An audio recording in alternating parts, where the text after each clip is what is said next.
Maray na hapon mga tugang uya po ang mga baretang unyan para sa aga digdi sa Radyo DCGB.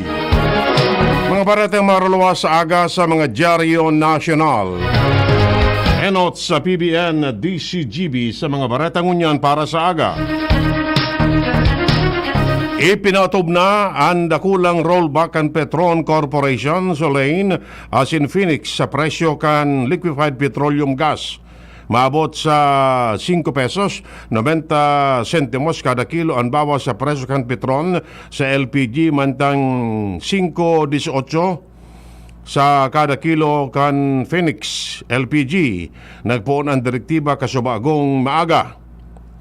Ang auto LPG kan Petron may bawas na 3 pesos 30 sentimos kada kilo, asin 2.86 sa Phoenix. Mantang efektibo man kasubagong aga ang rollback kan LPG sa Sulain na nasa 5 pesos 91 sentimos. Ang price adjustment kan LPG resulta kan pagero kan presyo ning crudo sa international market. Ang baretang ini hatod sa Indokan. Maggi Magic Sarap. May new triple pack na. Si Hans Galero may dagdag na istorya. Hans, kamen. Uminabot sa 856 na kwalipikadong aplikantes bilang Fire Officer 1 ng Bureau of Fire Protection Bicol ang suminayrarong niya na pagkaldaw sa qualifying written examination sa Albay Asulom. Ini pinanginotan ka na BFP Bicol sa pamamayon ni Regional Director Senior Superintendent Chief Superintendent Ricardo Perdigon asin naging presente man sa nasambitan ng aktibidad ang representante kan BFP National Headquarters sa dating Regional Director Chief Superintendent Renato Capus. Pinaglalauman na pagkatapos kan na eksaminasyon na ini, kadakol pang proseso ang naghihan kan nasambitan ng mga kwalipikadong aplikantes sa kod na masara kan BFP Bicol na mga pwedeng maging makapasara sa Fire Officer 1. Sinabi ni Perdigon na dakula ang pasasalamat niya sin kaugmahan na sagod sa ngunya kadakol man girari ng mga Bicolano na nagpapartisipar asin nagpahiling ng interes sa indang komandansa. Dagdag na bareta, Ans Galero, DCGB. Ang baretang ini hatod sa Indokan. Ferrex Vitamin B1, B6, B12. Ferrex-cited ang isip at katawan. Mientras tanto, si LBB may dagdag man na istorya. LBB, kamen. Nagiging patok digdi sa sur na parte kana ni Gaspet ang mga negosyong luglugan asin mamihan.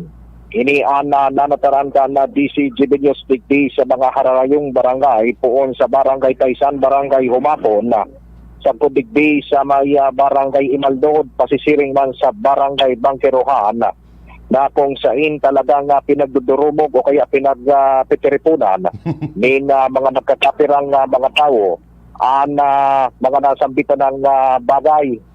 Sa mga oras na ini talagang para barakal o kaya minabarakal ang mga ini mga manlain-lain na mga gusto nindang mga bakalon na mga naunang bitan ng bagay kung kaya sa mga siring kining paagi talagang saruini sa mga manunataran na talagang nakakaigwanan ni na pagkakakusog ka ng ekonomiya bakusan ng salado ka na mga pagnunor-negosyo, mga tortindahan kundi salado man ka na food tourism na iyo ang nanunataran sa mga lugar na naunambitan. Mauran dyan? Ano? Mauran dyan? Ano? Mauran? Bako? Natin sabi mo nagkadurumog. Ano? Sabi mo nagkadurumog sa mga yaon dyan. Kaya nga nipig korektar na? Aw. Lata?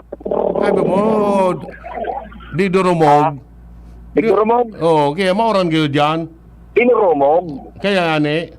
Awiyo? Bako man mauran? Bako man? Okay. Mamarama Nadumog pala. sa plato? Iyo, okay. Nadumog sa plato? Iyo. Pati sa baso? Iya? Pero magandagdag na barita ako, Ponce.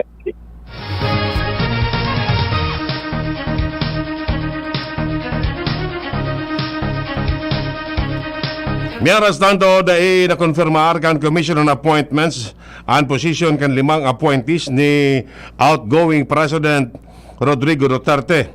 Inidalan sa kawaran in quorum kan CA, Committee on Constitutional Commission, na pinamamayohan ni Senador Cynthia Villar matapos na isnabon kan panel ang nakatalaan ng kuta ng hearing. Napag-araman na last day kan session kan Kongreso asin ultimong aldaw kan plenary session. Dalang gani, sagkod sa Hunyo 30, nasa posisyon sinda COMELEC Chair sa damin pangarungan, COMELEC Commissioner George Garcia, COMELEC Commissioner Aimee Torrefranca Neri, COA Chair Rizalina Noval Hostol, Civil Service Commission Chair Carlo Alexino Gorales. Mantang kasabay kaini, sinabi man ni Senate Minority Leader Franklin Drilon na pwede pa manggirari sindang i-reappoint kan masunod na presidente.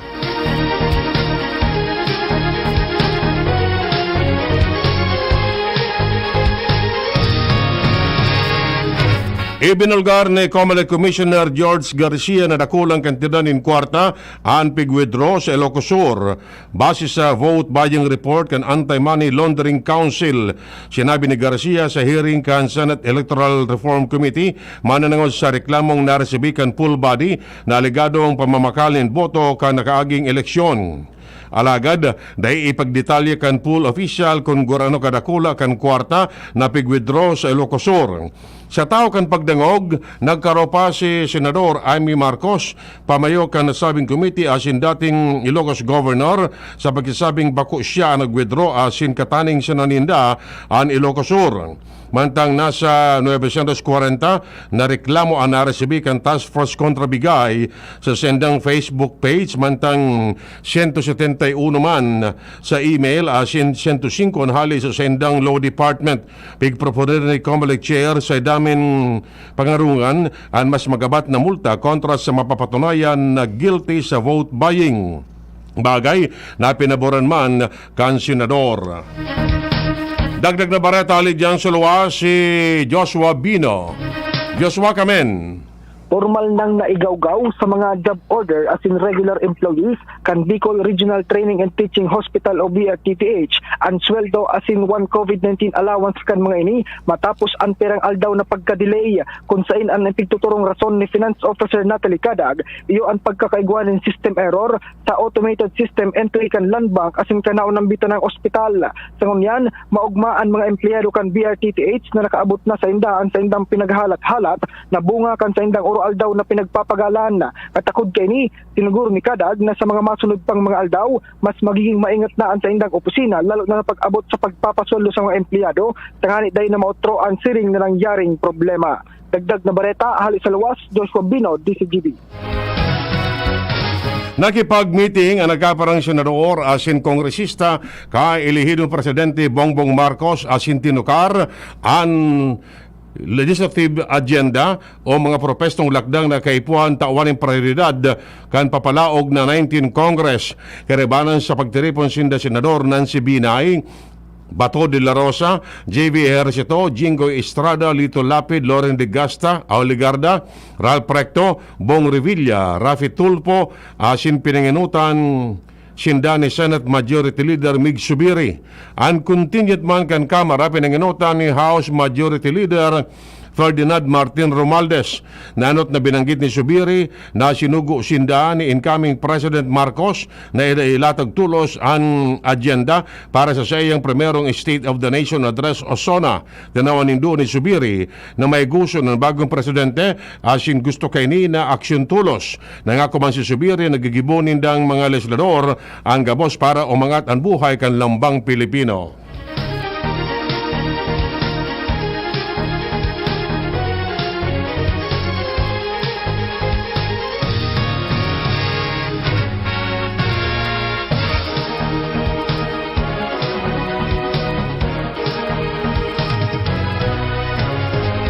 Apat na kandidato pa sana ang nagpasar o nagsumitir ng Statement of Contribution and Expenditures o SUSI. Sigun kay Acting COMELEC spokesman John Rex Laudianco na ang mga nagsumitir pa sana kan SUSI iusin da dating PNP Chief Guillermo Eliazar asin mga party list group na abono senior citizen asin Bisaya Gyud. Sa God Hunyo 8 pwedeng makapagsumit na rin susi o 30 dias makaagin eleksyon kan Mayo 9. Gabos na kandidato, daog o gana, obligado magsumiter nin susi sa COMELEC, kisa man magpalyar, papamultahon nin 1,000 sa 30,000 pesos asin pwede pang pugulan ang pagtukaw sa arinman na pwesto.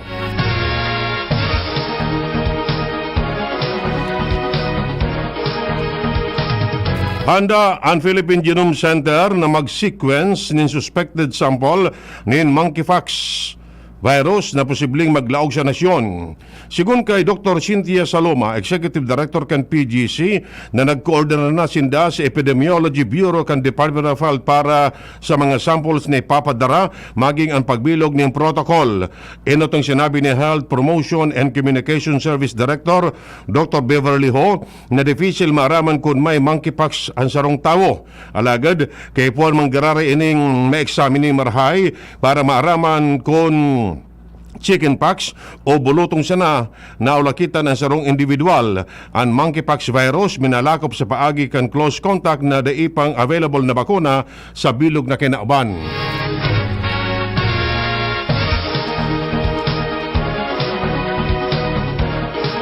Tinawanin doon kan Department of Education na padagos pamanggiraray na gagamiton bilang option kan sendang ahensya ang blended learning para sa maabot na school year.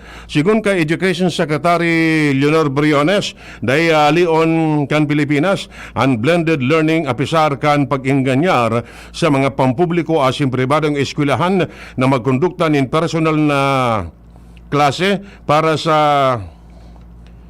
maabot na school year 2022-2023. Sinabi ni Briones na dapat tuwadaan ka nasyon ang teknolohiya, digitalization, asin istorya kan Pilipinas sa tahaw kan pandemya, asin sa gararay ang pagbuelta kan face-to-face classes. Sinabi ni Briones na ang mga estudyante dapat makaukod sa paagi kan electronic asin online media, seriman ang traditional na face-to-face instruction.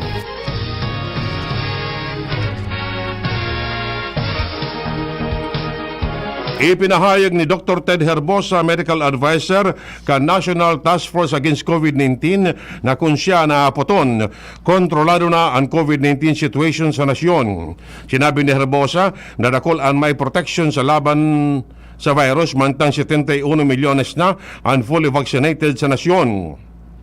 Padagos man ang pagpapaitaas kan level nin pagbabakuna partikular sa Bangsamoro Autonomous Region in Muslim Mindanao asin iba pang lugar na may hababang vaccination rate.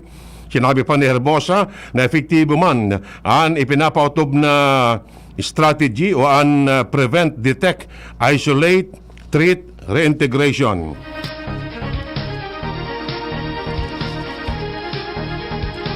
Pinunana kan Department of Health ang kampanyang Smoke-Free Beaches, Parks and Tourist Destination. Kasabay kan selebrasyon kan World No Tobacco Day. Kamautan kan nasabing kampanya na proteran ang mga beaches, pasyaran, asin iba pang tourist spot maging ang salud kan mga namamanuan kontra sa maraot na efekto sa lawas asin kapalibutan kan paninigarilyo. Sigun kay Health Secretary Francisco Duque, madurar nin 8 bulan ang smoking ban asin sakop kani ang nagkaparang lugar sa Boracay Island, Aklan, asin iba pang tourist destination. Kaibanan sa mga pilot area para sa Smoke-Free Beaches Campaign, ang Palawan, Caramuan sa Camarines Sur, asin iba pang premier beach destination. Sa datos kan Stopping Tobacco Organization and Products taon-taon, maabot sa 4.5 trilyones na sigarilyo ang ipigbabarabad bilang basura, mantang 4.2 milyones na opos ni sigarilyo ang minaabot sa daragsaan asin waterways.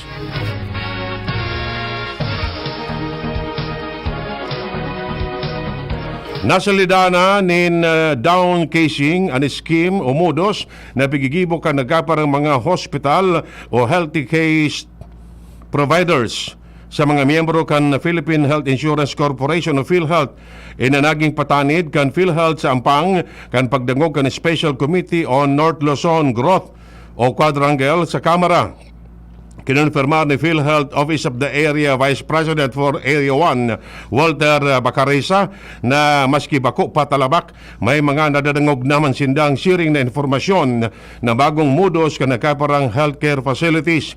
Kung dati may up casing kung saan may sabuatan sa bagultanan kan doktor asin fasilidad para sa simpleng helang gigibuhon na seryoso ngunya naman down casing o under deduction na ang pigigibo kanagaparang hospital kung saan ang malalang helang pigigibong simple na sana sa pag-abot sa COVID-19.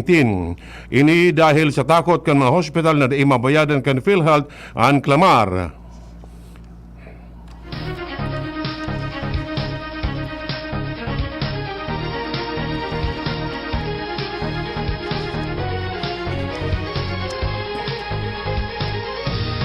Problema pa magdararay sa Pilipinas ang bako maray na implementasyon kan waste segregation. Sigun kay Acting Environment Secretary Jim Sapulna, nga dakol na LGU ang dai pagdararay nagsusunod sa Republic Act 9003 o Ecological Solid Waste Management Act of 2001.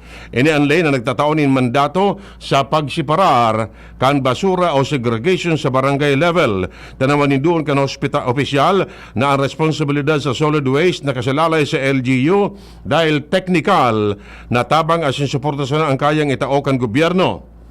Pinagarumduman ni Sapulna ang publiko nagibuhon ang tamang segregation in basura aro kan pagseparar sa compostable, recyclable as in residual waste.